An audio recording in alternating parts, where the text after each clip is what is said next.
Sa sobrang lamig ng Pangasinan. Tumoy labi ko. Namamaga siya. Lamig sa Pangasinan. Oo.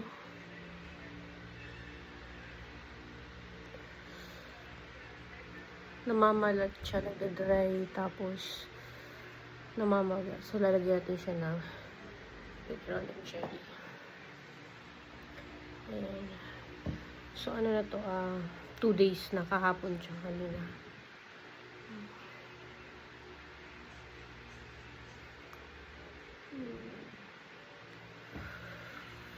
Mahapdi siya, mahapdi.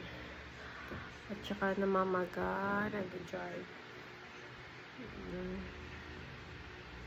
Side effect na malamig sa Pangasinan. Grabe. So yun, thank you Lord. Ito okay na yung mama ko. At nakawin na kami dito sa kanila. So yun lang. Mamaga, diba? Kita niyo yun?